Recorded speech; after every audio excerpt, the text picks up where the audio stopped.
Bonjour à tous. Dans cette nouvelle vidéo, nous allons étudier les techniques d'ordonnancement des tâches dans un système d'exploitation généraliste. Nous avons vu que l'ordonnancement fait partie des services essentiels d'un système d'exploitation et permet de répartir l'exécution des tâches au cours du temps. Alors, qu'est-ce que l'ordonnancement? L'ordonnancement, c'est donc un service consistant à décider quelle tâche doit être exécutée à un instant donné. Comme nous l'avons déjà vu, certaines tâches sont en attente d'être exécutées par le processeur et elles se trouvent dans l'état ready, ou prêt. C'est l'ordonnanceur qui va choisir, parmi la liste des tâches prêtes à être exécutées, celle qui va occuper les ressources du processeur à un instant donné. La façon avec laquelle l'ordonnanceur va prendre cette décision est appelée une politique d'ordonnancement. Cette politique d'ordonnancement peut être basée sur différents critères, comme la priorité des tâches, mais peut être aussi basée sur des techniques simples qui consistent à allouer les ressources processeurs pendant un certain temps pour chacune des tâches. Cette politique d'ordonnancement, elle est propre à chaque concepteur de système d'exploitation. Donc l'ordonnancement des tâches intervient à différents moments lors de l'exécution du système d'exploitation. Il intervient notamment lorsqu'une tâche se termine après un certain temps. Dans ce cas, cette dernière n'a plus besoin d'utiliser les ressources processeurs et peut donc libérer la place pour une autre. Donc l'ordonnancement peut également s'effectuer lorsqu'une tâche envoie un signal à une autre tâche ou lorsqu'une tâche se retrouve bloquée en attendant d'une ressource qui n'est pas encore disponible. Nous verrons ces aspects-là dans une prochaine vidéo. Un nouvel ordonnancement est également nécessaire lorsqu'une interruption matérielle apparaît et est générée par une source externe. La diapo suivante présente le rôle du service d'ordonnancement qui est assuré par l'ordonnanceur. Nous retrouvons sur la figure une liste de tâches prêtes à être exécutées. Nous voyons bien ici que le premier rôle de l'ordonnanceur, c'est de sélectionner dans la liste des tâches prêtes à être exécutée la tâche qui va occuper les ressources processeurs. C'est ce qu'on voit sur la partie gauche de la figure. Mais l'ordonnanceur ne réalise pas que ça. Il gère aussi les différentes files ou listes de tâches qui sont dans l'état bloqué, c'est-à-dire qu'il va gérer l'organisation globale des tâches en prenant soin de leur affecter un état particulier à un instant donné. Il va notamment faire transiter les tâches en attente d'événements, et qui sont donc par conséquent dans l'état bloqué, dans l'état ready, dès que l'événement attendu apparaît. Finalement, l'ordonnanceur peut être vu comme un service central qui va gérer l'exécution de toutes les tâches au cours du temps en les faisant passer d'un état dans un autre. En ce qui concerne les ordonnanceurs, il en existe plusieurs types et une première classification permet de les décomposer en deux grandes catégories. Alors d'une part, les ordonnanceurs hors ligne, ou offline en anglais, ou les ordonnanceurs en ligne, ou online. Dans les ordonnanceurs hors ligne, la séquence d'exécution des tâches, elle est déterminée avant l'exécution réelle de l'application. Donc le programmeur, il a déjà tout prévu, il connaît le nombre de tâches, leurs caractéristiques, leurs contraintes et peut ainsi simuler le déroulement des opérations. Dans ce cas, l'ordonnanceur, là, est très simple. Il peut être vu comme un simple séquenceur, une grosse machine à état. On l'appelle aussi ordonnanceur cyclique. Il est très simple car il n'a pas besoin d'effectuer des actions en ligne et tout est déjà défini en amont lors de la programmation de ce service. En somme, les avantages de ce type d'ordonnanceur sont leur simplicité de mise en œuvre ainsi que leur performance, car ils n'ont pas besoin de réaliser des opérations trop complexes. Leur inconvénient majeur, en revanche, c'est bien entendu leur manque de flexibilité, car une fois que le séquencement des tâches est établi, on n'a plus aucune marge de manœuvre. Dans les ordonnanceurs dits en ligne ou online, les décisions sont prises à la volée en cours d'exécution des tâches. L'ordonnanceur consiste en un algorithme qui doit décider quelle tâche doit être exécutée à un instant donné. Donc, comme nous l'avons vu, la politique d'ordonnancement peut être menée suivant différents paramètres, comme la priorité des tâches, l'utilisation du processeur par exemple, la durée des tâches, ou en prenant en compte les contraintes temporelles des tâches, etc., etc. Les avantages de ce type d'ordonnancement sont bien entendu la flexibilité, car là il est possible de choisir parmi les tâches à exécuter de manière dynamique. Ça autorise notamment la création dynamique de tâches au cours de l'exécution de l'application, ce qui n'était pas possible dans le cas d'approche hors ligne. Son inconvénient majeur demeure sa complexité de mise en œuvre, car c'est un algorithme souvent coûteux en ressources de calcul. Il peut même avoir un impact non négligeable sur l'exécution des tâches elles-mêmes, car le fait de prendre une décision, ça prend également du temps. Voilà, donc nous avons vu une première classification des types d'ordonnanceurs, à savoir les ordonnanceurs dits hors ligne, les ordonnanceurs dits en ligne. Il existe une autre classification de ces ordonnanceurs, à savoir les ordonnanceurs dits non préemptifs et les ordonnanceurs préemptifs. Dans le cas des ordonnanceurs non préemptifs, la tâche courante, c'est-à-dire en cours d'exécution, ne peut pas être interrompue par une autre tâche. Elle doit absolument finir son travail avant d'autoriser l'ordonnanceur à choisir une autre tâche. Dans le cas d'un ordonnanceur préemptif, en revanche, la tâche courante peut être interrompue par une autre tâche, même lorsqu'elle est en plein milieu de son travail. Il n'est pas nécessaire qu'elle termine son exécution pour être remplacée. Ça, c'est quelque chose de très important. La diapositive suivante, que vous avez devant vous, illustre un exemple d'ordonnanceur non préemptif. Imaginons qu'au début de l'exécution, une tâche de faible priorité s'exécute sur le processeur. Okay, donc c'est la tâche qui est représentée ici en bas. À un moment donné, au temps T1, une interruption survient. L'interruption est donc traitée par le processeur et ce dernier va donc exécuter la routine d'interruption qui est associée. Admettons qu'entre-temps, une tâche de plus haute priorité ait été rendue disponible et donc se retrouve maintenant dans l'état prêt. Lorsque le processeur aura fini d'exécuter la routine d'interruption, c'est-à-dire ici, il continuera d'exécuter la tâche de faible priorité, au détriment de la tâche de plus haute priorité qui était ici en jaune.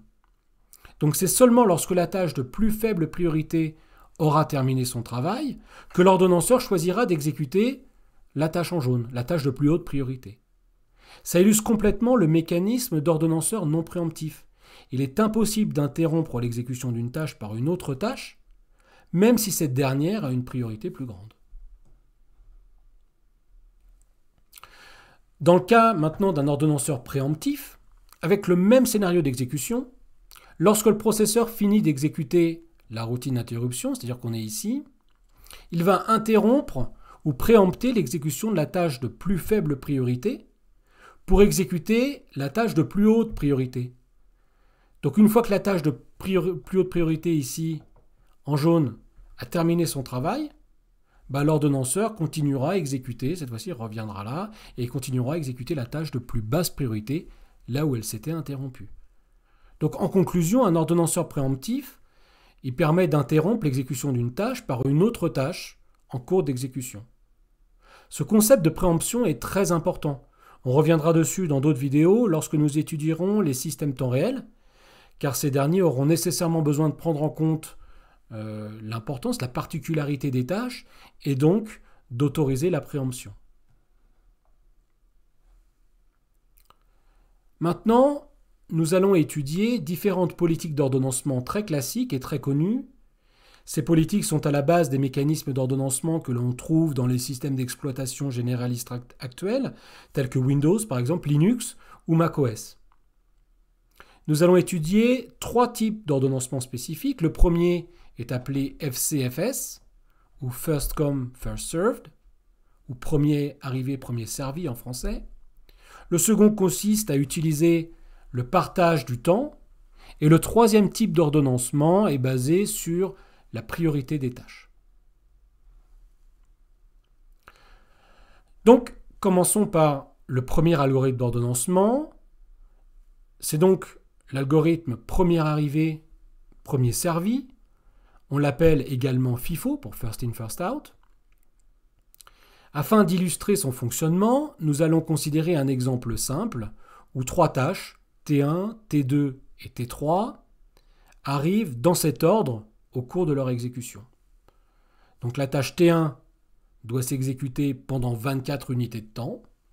La tâche T2 et la tâche T3, on considère qu'ils doivent s'exécuter pendant uniquement 3 unités de temps. Je parle ici d'unités de temps pour ne pas avoir à donner de temps précis. Unité de temps, ça peut être par exemple 1 milliseconde, ou 10 millisecondes, ou encore 100 millisecondes.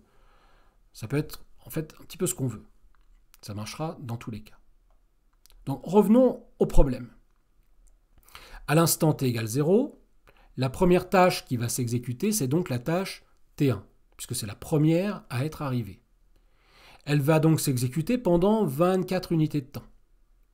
C'est ensuite la tâche T2 qui va s'exécuter à partir de t égale 24, pendant 3 unités de temps jusqu'à t égale 27. Ce sera au tour de la tâche T3 de prendre le contrôle du processeur de t égale 27 à t égale 30. Donc si on regarde maintenant le temps d'attente des différentes tâches, on se rend compte que T1 n'attend pas, donc son temps d'attente est égal à 0.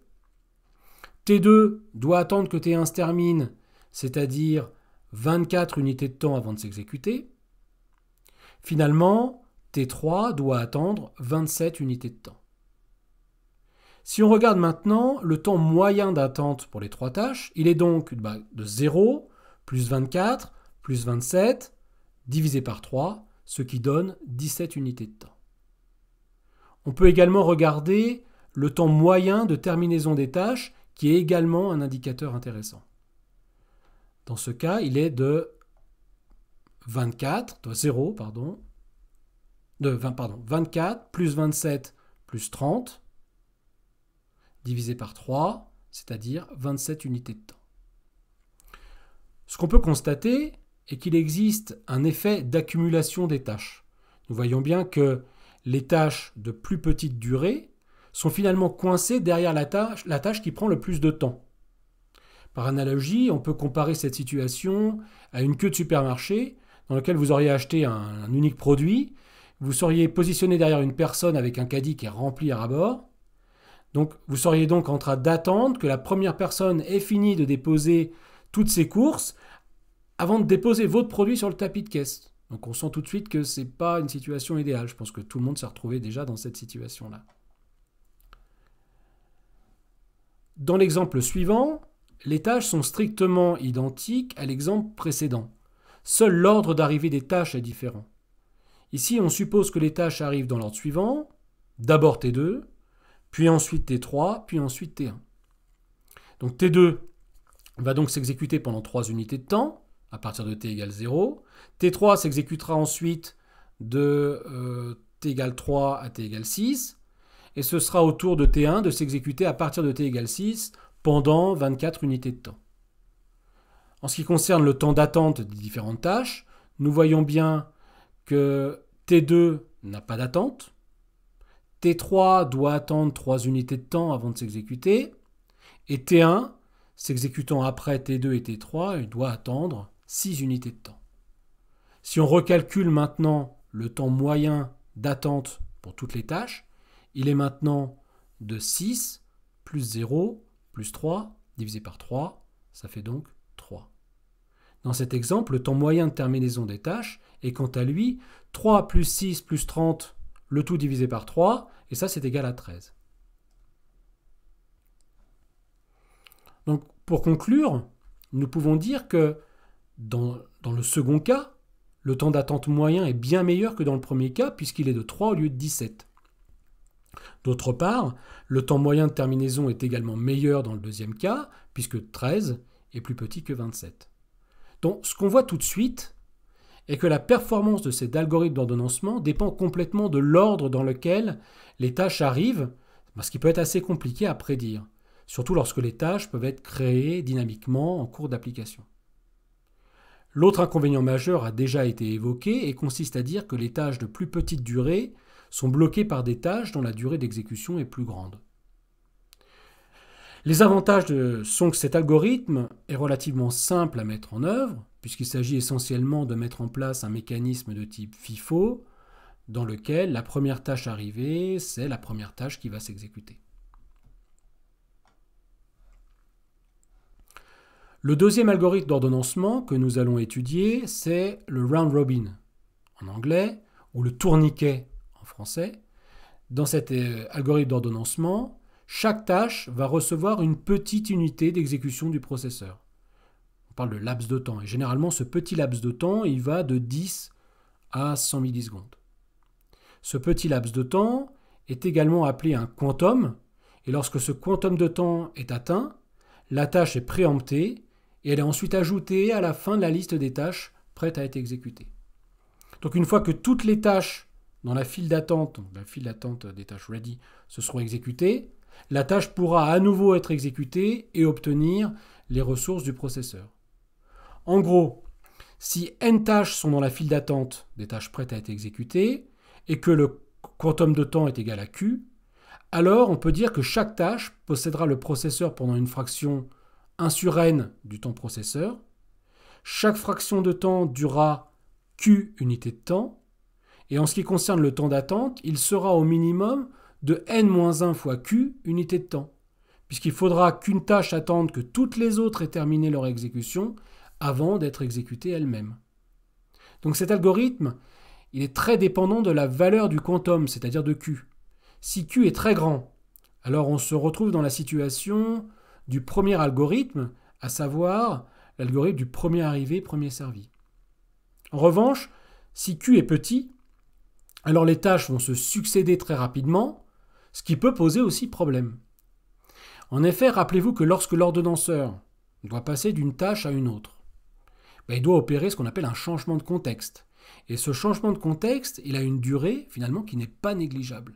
Donc si on effectue beaucoup de changements de tâches, il y aura donc par conséquent beaucoup de changements de contexte et donc du coup beaucoup de temps perdu dans ces changements de contexte. Ceci représentera ce qu'on appelle en anglais un overhead ou en français un surcoût en termes d'utilisation de ressources. Finalement, le processeur, lui, il va passer beaucoup de temps à réaliser des changements de contexte au lieu d'exécuter les tâches elles-mêmes. D'accord ? Reprenons l'exemple précédent que nous avions étudié. Je vous rappelle dans cet exemple qu'il y avait 3 tâches, T1, T2, T3, avec des temps d'exécution respectifs de 24, 3 et 3 unités de temps. La valeur du quantum, ici, on le fixe à 4. Donc à t égale 0, c'est T1 qui va commencer à s'exécuter pendant 4 unités de temps, ce qui correspond à la durée du quantum. T1, il a une durée, normalement, une latence de 24. À t égale 4, du coup, c'est la tâche T2 qui va commencer à s'exécuter et se terminera à t égale 7, puisque elle doit s'exécuter que pendant 3 unités de temps. D'accord ? La latence de T2, c'est bien 3. La tâche T2 s'étant terminée, c'est la tâche T3 qui pourra s'exécuter pendant 3 unités de temps également, à partir de t égale 7. Finalement, la tâche T1 pourra continuer son exécution à partir de t égale 10 et jusqu'à t égale 30 pour finir d'exécuter ses 24 unités de temps. Donc, si l'on regarde maintenant le temps d'attente des différentes tâches, il est de 10-4, c'est-à-dire 6 pour T1, c'est-à-dire que T1 a été interrompu en fait pendant 6 unités de temps, notamment par T2 et par T3. Le temps d'attente pour T2 est de 4, et le temps d'attente pour T3 est de 7, puisque T3 a dû s'exécuter après une partie de T1 et après T2. Au niveau du temps de terminaison, T1 se termine à t égale 30, T2 à t égale 7, et T3 va se terminer quant à elle à t égale 10. Donc le temps moyen d'attente est donc de 6 plus 4 plus 7 divisé par 3, ce qui fait 5,67. Et le temps moyen de terminaison est quant à lui de 30 plus 7 plus 10, le tout divisé par 3, puisqu'il y a 3 tâches, c'est-à-dire 15,67.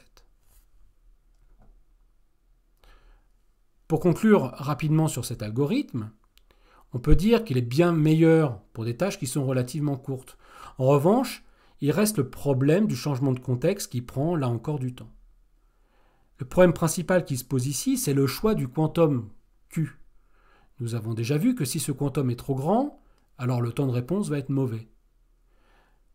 Du reste, si ce quantum est infini, alors on se retrouve dans la même situation que l'algorithme du premier arrivé, premier servi. Je vous laisse essayer de regarder ça de votre côté. En revanche, si ce quantum est encore trop petit, alors on sera confronté au problème de surcoût qui est lié au changement de contexte. Pour vous donner un ordre d'idée, dans la plupart des systèmes d'exploitation aujourd'hui qui font intervenir ce type d'algorithme d'ordonnancement, généralement le quantum a une valeur située entre 10 millisecondes et 100 millisecondes. Pour vous donner un autre ordre d'idée également, le temps de changement de contexte peut avoir des valeurs comprises entre les 0,1 et 1 milliseconde, ce qui correspond en gros à 1/10 de la valeur du quantum. C'est loin d'être négligeable. Finalement, le dernier algorithme d'ordonnancement que nous allons étudier est basé sur la priorité des tâches. Dans ces algorithmes, chaque tâche se voit affecter une priorité. Dans l'exemple de la figure, là, il y a 3 tâches, T1, T2, T3, et on suppose que la priorité de la tâche T2 est plus grande que la priorité de la tâche T3, qui elle-même est plus grande que la priorité de la tâche T1. Dans cet exemple, la priorité des tâches est affectée allouée de manière statique, c'est-à-dire que les tâches ne pourront pas changer de priorité au cours de l'exécution de l'application. Si on regarde le diagramme de la figure, qui correspond en gros à un diagramme d'exécution des tâches, ou un diagramme de Gantt si vous voulez, on voit que les 3 tâches sont représentées et que l'axe des abscisses correspond à l'axe temporel. Les nombres que vous voyez sur les axes des abscisses correspondent aux unités de temps. Donc à t égale 0, nous voyons que T2 commence son exécution pendant 2 unités de temps, puisque c'est la tâche la plus prioritaire. Une fois que T2 a terminé son travail, c'est la tâche T3 qui sera ordonnancée, parce qu'elle a la priorité qui arrive juste après T2. Cette dernière va également s'exécuter pendant 2 unités de temps, là sur cet exemple. Ensuite, ce sera au tour de la tâche T1 de s'exécuter, qui est la tâche la moins prioritaire. C'est en gros à l'instant t égale 5 que va tout se jouer. La tâche T2, qui est périodique, va à nouveau être disponible et va donc préempter T1 de manière à s'exécuter à sa place. Elle va donc s'exécuter pendant 2 unités de temps jusqu'à t égale 7. La tâche T3, elle n'est pas encore disponible, puisqu'elle le sera qu'à t égale 10. C'est donc la tâche T1 qui continuera son exécution à partir de t égale 7 jusqu'à t égale 9, où elle terminera son exécution.